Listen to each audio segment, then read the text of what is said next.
Syria की राजनीति और पश्चिम एशिया की शक्ति संतुलन में बड़ा परिवर्तन लाने वाला लक्षण आ गया है। अमेरिकी राष्ट्रपति डोनाल्ड ट्रंप व्हाइट हाउस में सीरिया के राष्ट्रपति अहमद अल-शरा की मेजबानी करेंगे। जी हां, यह मुलाकात 1946 यानी 1946 में सीरिया की आजादी के बाद किसी सीरियाई राष्ट्राध्यक्ष की पहली आधिकारिक अमेरिकी यात्रा होगी। लेकिन इस यात्रा की अहमियत सिर्फ इतना ही नहीं, क्योंकि अल-शरा का अतीत, उनकी विद्रोही छवि और वर्तमान कूटनीतिक दिशा तीनों मिलकर मध्य पूर्व की नई राजनीतिक तस्वीर गढ़ रहे हैं। अहमद अल-शरा, जिन्हें पहले अबू मोहम्मद अल जुलानी के नाम से जाना जाता था, कभी वैश्विक आतंकी संगठन अल-कायदा से जुड़े रहे।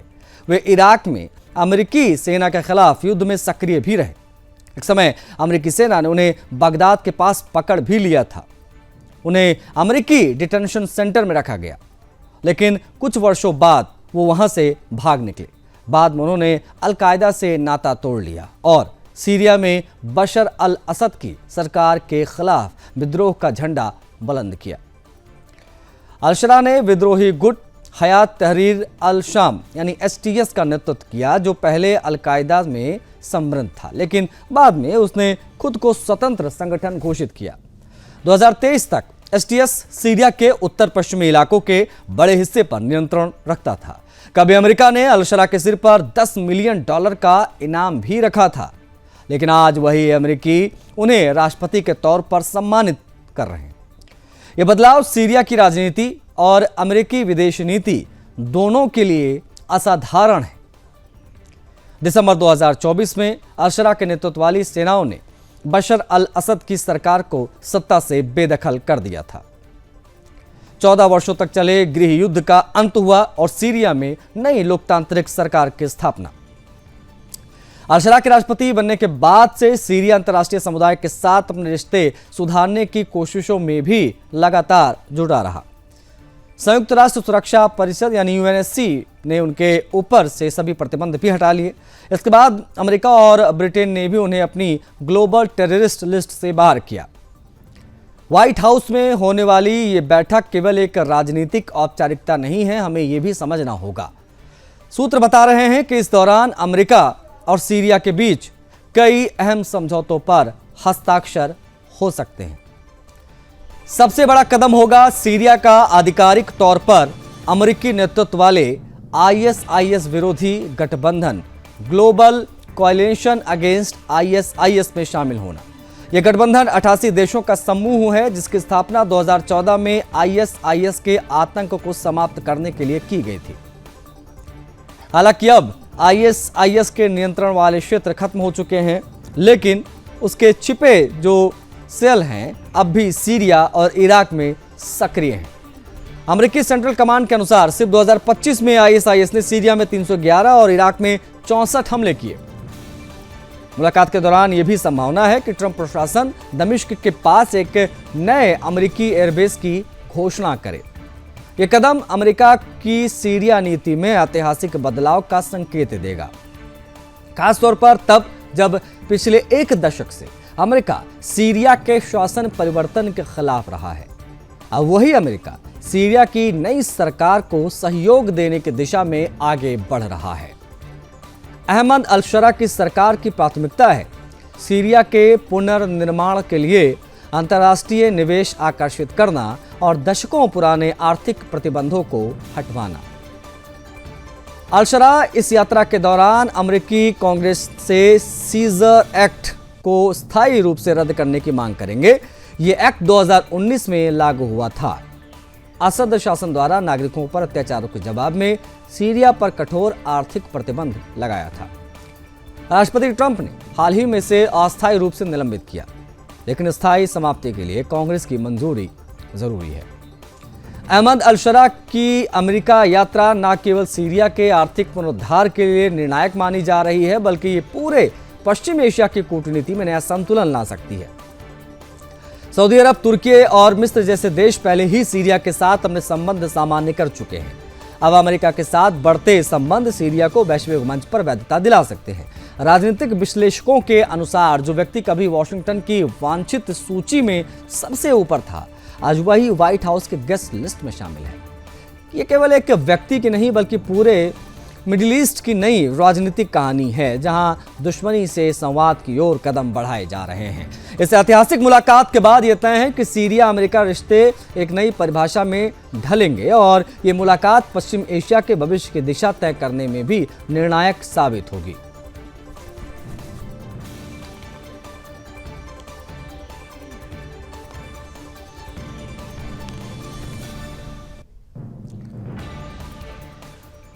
बढ़ेंगे आगे, बात करेंगे अगली खबर की। देखिए, आतंकी संगठन लश्कर तैयबा एलटी का सरगना हाफिज सईद एक बार फिर से भारत के खिलाफ बड़े हमले की साजिश रच रहा है। जी हां, ये बड़ी खबर है।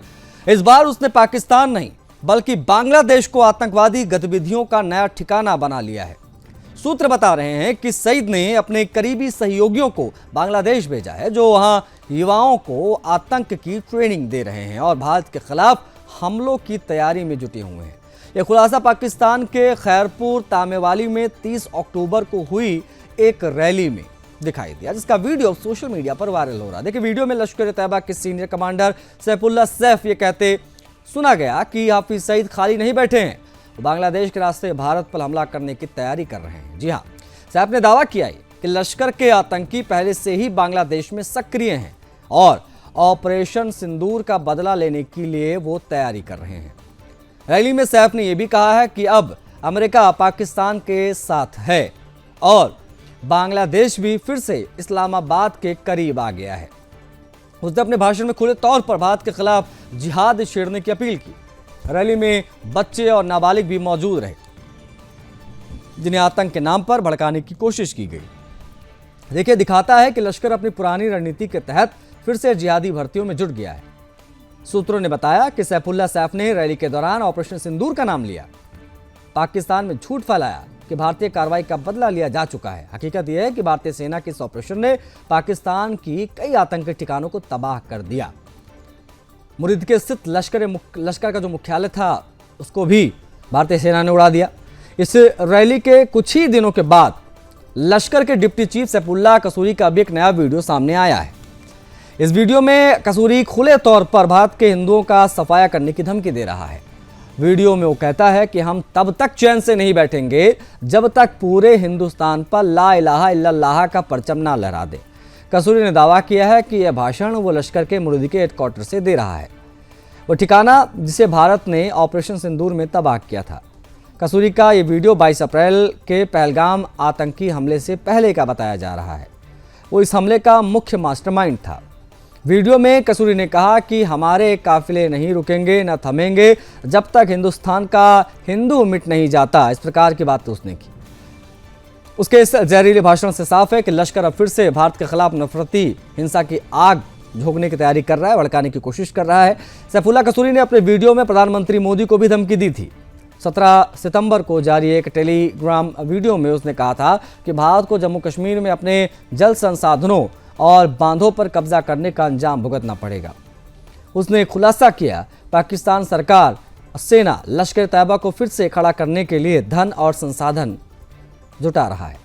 कसूरी, जिसे सैफुल्लाह खालिद के नाम से भी जाना जाता है, लश्कर सरगना हाफिज सईद का दाहिना हाथ माना जाता है। उसके पास लग्जरी गाड़ियों का काफिला रहता है। वो हमेशा के लिए सुरक्षा में चलता है। पाकिस्तान के आईएसआई उसे प्रोटेक्ट करती है। उसकी जिम्मेदारी टीआरएफ को दी गई है। आपको बता दें, जम्मू कश्मीर में लश्कर की फ्रंटल यूनिट के तौर पर ये काम करती है टीआरएफ।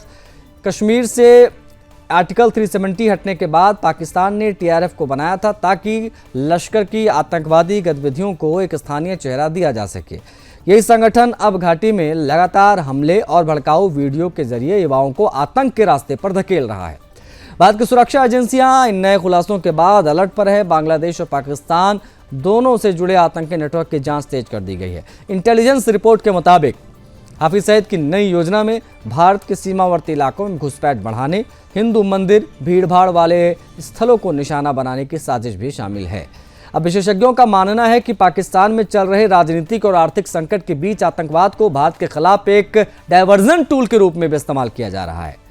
बांग्लादेश के रास्ते भारत में आतंक फैलाने की कोशिश न केवल क्षेत्रीय सुरक्षा के लिए खतरा है, बल्कि ये साबित करता है कि हाफिज सईद और उसका गिरोह फिर से सक्रिय हो चुका है।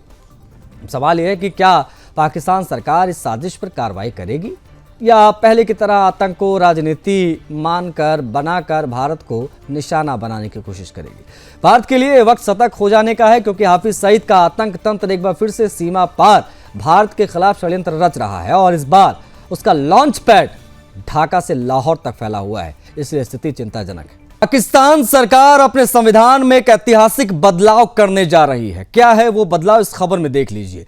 इस संशोधन के बाद दरअसल देश के मौजूदा आर्मी चीफ जनरल असीम मुनीर को तीनों सेनाओं का प्रमुख यानी chief of defence forces CDF बनाया जाएगा। यह पद भारत के chief of defence staff CDS की तर्ज पर तैयार किया गया है। इस नए पद के जरिए थल सेना, नौसेना और वायुसेना की कमान एक व्यक्ति के हाथ में रहेगी, जिससे युद्ध और संकट के समय तीनों बलों के बीच बेहतर तालमेल हो। दरअसल पाकिस्तान ने यह फैसला भारत और पाकिस्तान के बीच मई में हुई 4 दिन की झड़प से सबक लेते हुए लिया है। पाकिस्तान की सुरक्षा एजेंसियों ने माना कि युद्ध जैसे हालातों में तीनों सेनाओं के बीच समन्वय की कमी के कारण त्वरित कार्रवाई में दिक्कत है। इसलिए अब एकीकृत कमांड सिस्टम लागू किया जा रहा है। इससे पहले 20 मई को पाकिस्तान सरकार ने असीम मुनीर को फील्ड मार्शल का दर्जा दिया था, याद होगा। ये पाकिस्तान की सेना की सबसे ऊंची सैन्य रैंक है। इससे पहले 1959 में यानी 1959 में सैन्य तानाशाह अयूब खान ने खुद को फील्ड मार्शल घोषित किया था।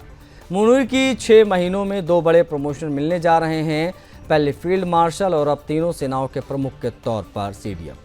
सोमवार को पाकिस्तानी सीनेट में 27वां संविधान संशोधन विधेयक पेश किया गया, जिसे पहले संयुक्त संसदीय समिति ने कुछ संशोधन के साथ मंजूरी दी थी। अगर सीनेट और नेशनल असेंबली दोनों में ये विधेयक 2/3 बहुमत से पारित हो जाता है तो इसे राष्ट्रपति की मंजूरी के लिए भेजा जाएगा। संविधान के आर्टिकल 243 में संशोधन किया जा रहा है, जिसके तहत आर्म्ड फोर्स से जुड़ी 5 बड़ी व्यवस्थाओं में बदलाव होगा। राष्ट्रपति अब प्रधानमंत्री की सलाह पर आर्मी चीफ और चीफ ऑफ डिफेंस फोर्सेस दोनों को नियुक्त कर सकते हैं। एक नया नेशनल स्ट्रेटेजिक कमांड बनाया जाएगा, जिसकी नियुक्ति प्रधानमंत्री की सलाह से होगी। सरकार को फील्ड मार्शल, एयरफोर्स मार्शल और एडमिरल ऑफ द फ्लीट जैसी विशेष रैंक देने का अधिकार होगा। मौजूदा joint chief of staff committee का पद 27 नवंबर 2025 के बाद समाप्त कर दिया जाएगा। 27वां संशोधन सिर्फ सेना से जुड़ा नहीं है, बल्कि इसके जरिए पाकिस्तान की शासन व्यवस्था में भी कई बड़े बदलाव लाए जा रहे हैं। सबसे अहम प्रस्ताव है फेडरल कॉन्स्टिट्यूशनल कोर्ट, संवैधानिक अदालत की स्थापना का। यह अदालत संविधान से जुड़े मामलों जैसे कि केंद्र और प्रांतीय सरकारों के विवाद, कानूनों की वैधता, संवैधानिक अधिकारों से जुड़े मामलों को देखेगी, सुनवाई करेगी। अभी तक ऐसे मामलों की सुनवाई सुप्रीम कोर्ट करता था, लेकिन नई अदालतें बनने के बाद सुप्रीम कोर्ट का बोझ कम होगा, संविधान से जुड़े मुद्दों पर तेज फैसला हो पाएगा। एक और बड़ा बदलाव यह है कि अब केंद्र और प्रांतों यानी राज्यों के बीच राजस्व बंटवारे के नियमों में बदलाव किया जा सकता है। अभी पाकिस्तान में नेशनल फाइनेंस कमीशन NFC यह तय करता है कि टैक्स से मिलने वाली कमाई में से कितना पैसा केंद्र और कितना राज्यों को दिया जाएगा। मौजूदा कानून के मुताबिक जब तक नया NFC अवार्ड नहीं बनता तब तक पुराना लागू रहता है। प्रांतों का हिस्सा घटाया नहीं जा सकता, लेकिन नए संशोधन में इसे बदलने हटाने की बात कही गई है। इसका मतलब है कि आर्थिक संकट की स्थिति में केंद्र सरकार राज्यों का हिस्सा घटा सकेगी। केंद्र का तर्क है कि ज्यादातर टैक्स का पैसा राज्यों को चला जाता है, जबकि सेना, कर्ज और विकास की परियोजनाओं का खर्च केंद्र को उठाना पड़ता है। इसलिए पैसों के बंटवारे में लचीलापन जरूरी है। संशोधन के पारित होने के बाद पाकिस्तान में सेना का प्रभाव जो है वो असीम मुनीर के हाथ में जा रहा है। विश्लेषकों का कहना है कि ये कदम पाकिस्तान को एक और सैन्य राष्ट्र में बदल सकता है, जहां लोकतंत्र के बजाय वर्दी की ताकत सर्वोपरि होगी। दूसरी तरफ सिंध और बलूचिस्तान जैसे राज्य इसका विरोध कर रहे हैं। उनका कहना है कि इससे उनकी फंडिंग कम हो जाएगी। ये संविधान के खिलाफ है, जो राज्यों को वित्तीय अधिकार देता है।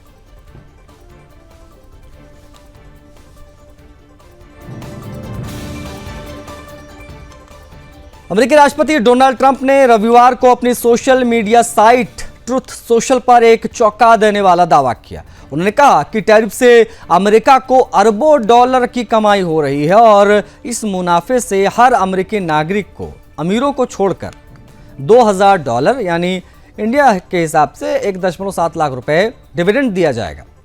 ट्रंप ने अपनी पोस्ट में टैरिफ की आलोचना करने वालों को मूर्ख बताया। कहा कि हमारी सरकार ने अमेरिका को दुनिया का सबसे अमीर और सम्मानित देश बना दिया है टैरिफ नीति की वजह से, जहां महंगाई ना के बराबर है और शेयर बाजार रिकॉर्ड ऊंचाई पर। हालांकि ट्रंप ने ये नहीं बताया कि ये लाभ किससे और कैसे मिलेगा, पात्रता मानदंड क्या होगा, भुगतान की समय सीमा क्या रहेगी, इससे संबंधित कोई जानकारी उन्होंने नहीं दी।